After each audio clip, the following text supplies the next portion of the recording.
Yo, what's going on, guys? This is TJ Pedro, and welcome back to my podcast. Today, we are going to be talking about the ALCS and the craziness of the DS. So, you know what? Without further ado, let's just get right into it. So, first thing we have to talk about today is the fact that the Yankees, my Yankees, are moving on.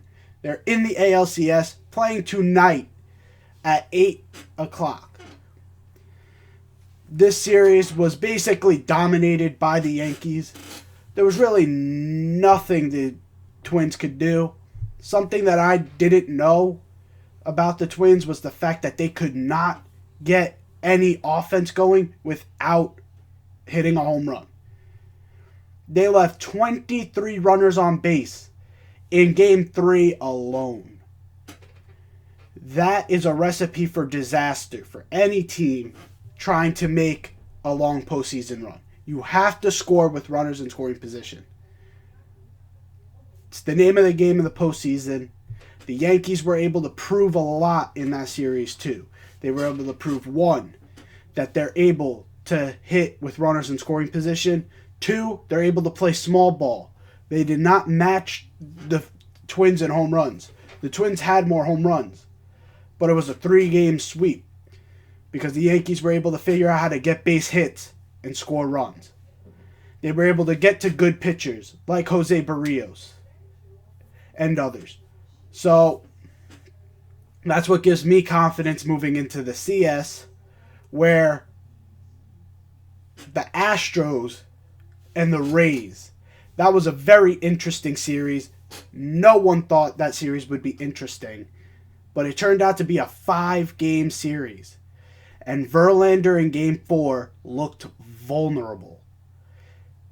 He threw like 30 pitches in the first inning. That's insane. And these are Rays hitters. These are not New York Yankee hitters.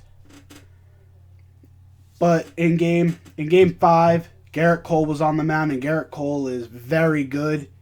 He ended up taking the dub for Houston, so they're moving on to the CS. But the big games all came in the DS. As, oh my goodness, the Dodgers find a way to choke. New ways every season. It's unbelievable. And it always turns out to be on Kershaw. Like, Kershaw, come on. You'd think after like 5-6 years of just being god awful in the postseason, he'd learn how to hit. How to pitch in the postseason. Because he's one of the best pitchers of all time in the regular season. But he is just the worst in the postseason. He's basically Peyton Manning, but to a worse degree. Before Peyton Manning won in Denver. So he gave up. He came in relief trying to pull a Madison Bumgarner and gave up back-to-back home runs to Rendon and Soto. How you don't pitch around them, I don't know. But after that, Howie Kendrick. Who would have thought the hero of the NLDS between the Dodgers and the Nationals would be Howie Kendrick, the former Dodger, current National. Hits an 8th inning grand slam. Like, that's ridiculous. So the Nationals move on, and then in the other NLDS game, that was depressing. That game was over in the first inning as the Cardinals scored 10 runs in the first inning. 10.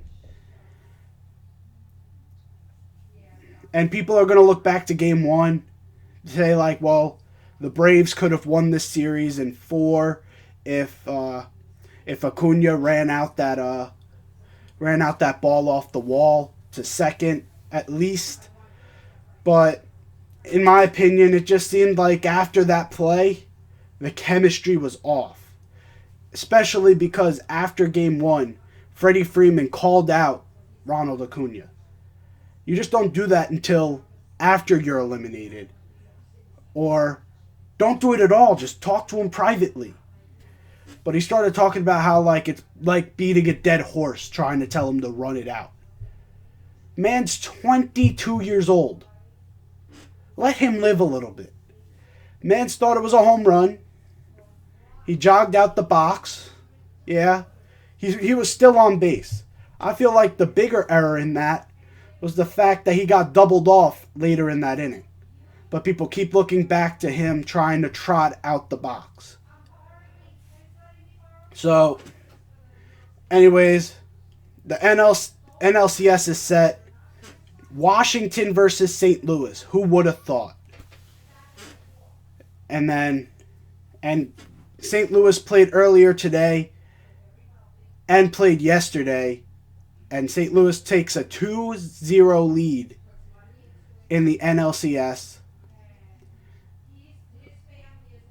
Oh my God, I'm dumb. It's the Nationals who took a 2-0 lead in the NLCS in St. Louis.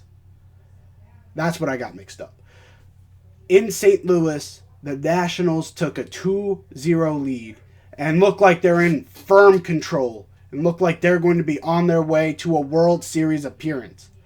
This is history making for the Nationals if they can make it to the World Series, as this is their first ever championship series they've ever made.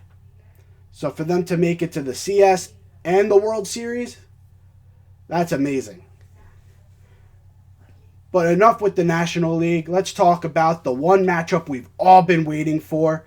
It's Yankees-Astros. This series, in my opinion, is going the distance. And, man, both different styles of pitching. One team has a ton of starters that can go however long you want them to go. However long you want them to go. And then one team has starters that go like 5, 6, but then have a bullpen that's deep. I bet you can tell which teams I'm talking about. But this series is going to be one of the best series, I think, of all time. In MLB postseason history, this will be one of the best series of all time. And it's going to be very fun to watch. I can't wait. Being a Yankee fan, we better take this crown. And this series is going to prove a lot. Can the Yankees hit off of Verlander, Cole, or Greinke? Can the Astros bullpen hold up? Can the Astros hitters step up? Will Yankee pitchers step up? There's a lot of questions to be answered here. And it's going to be a pretty insane week or two with these ball clubs. And I just can't wait to watch. And one person I'm looking at right now as a key factor is Aaron Boone. Aaron Boone and Larry Rothschild. If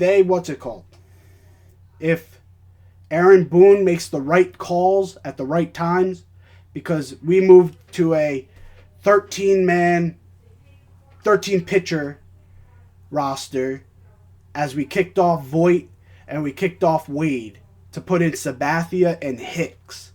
Hicks is just coming back from his elbow injury. He's going to be the platoon with Stanton in left.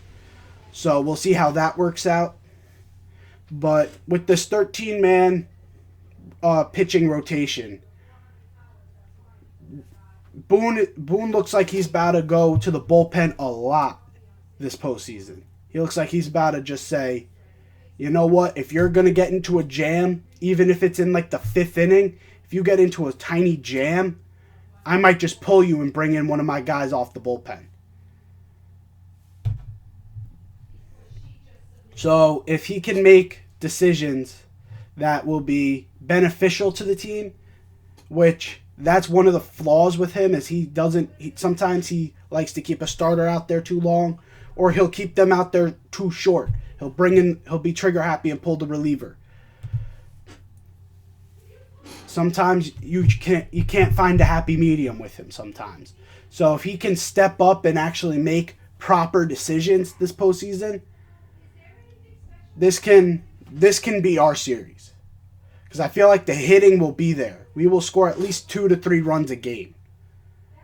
Even though we have Verlander, Cole, maybe not against Cole. Cole's really good. But Greinke and Verlander, because Verlander looked very vulnerable against Tampa. Maybe that's the series where we're just like, maybe this is the series where we decide to make a statement. That's what I want. I want the Yankees to make a statement to the league. Because all these guys are young. Torres is early 20s. Judge is old. He's like 25 or something like that.